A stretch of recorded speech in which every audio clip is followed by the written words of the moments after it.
పుస్తలు అమ్మైనా పులుస తినాలని మన పెద్ద మనుషులు ఊకనే అన్నారా? ఇక గోదావరి జిల్లాలల్లా ఈ పులుస చేపకుండా క్రేజే వేరుల్లా. ఇక యానాంలో ఎప్పుడెప్పుడా అని ఎదురు చూసే పులుసల పండుగ చాలా అయినట్టే ఉంది పోరి. ఆలస్యం అమృత విషం అంటారు కానీ ఇక్కడ గోదావరి వరదకు ఆలస్యంగా వచ్చిన పులుస రాజాలు మాత్రం అమృతం లెక్కనే లేటుగా ఎంట్రీ ఇచ్చినాయి.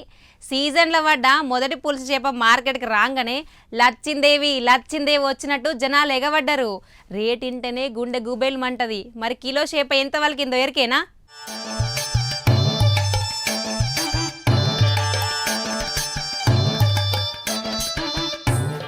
ప్రతి ఏటా వరదలు రాగానే సముద్రంలోకించి గోదావరి నదులకు ఎదురీదుకుంటూ వస్తే ఈ పులస చేపలు.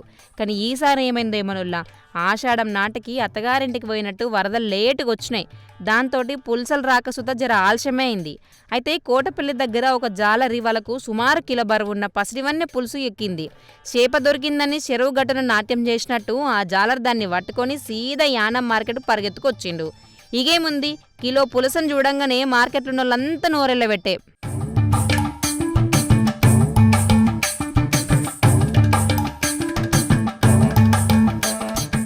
మార్కెట్కి వచ్చిన ఒక చేపకు వేలం పాట వాడితే ధర చిన్నగా రాలే.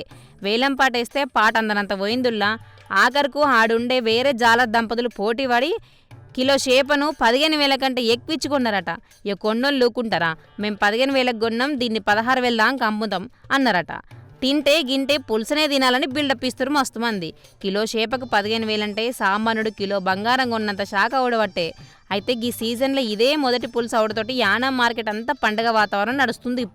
ఇప్పుడు జాలర్లు అయితే ఇప్పుడిప్పుడే వరదలు పెరుగుతున్నాయి. రాబోయే రోజుల్లో వాళ్ళకు మరిన్ని పులుసలు చిక్కుతాయి, మా జేబులు నిండుతాయని తెగ సంబరపడుతుర్రు. పులుస ప్రియులు కూడా రేట్ ఎంతైనా సరే ఒక ముక్కైనా తినాలని పైసలు రెడీ చేసుకుంటుర్రట.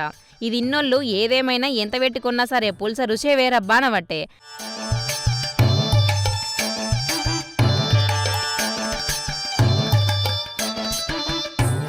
అయినా పేదలకు గిసొంటి ఖరీదు పులుసలు అందని ద్రాక్ష పండ్ల లెక్కనే. అయినా కిలో చేపకు 15,000 పెట్టి ఎవరు కొనాలే? కానీ పెరటోళ్ళు ఉన్నారట. మనలోకి తిండి మీద ఉన్న మోజు వేసుంటుందో అర్థం చేసుకోరి తినేటోళ్ళు ఉన్నారంటే.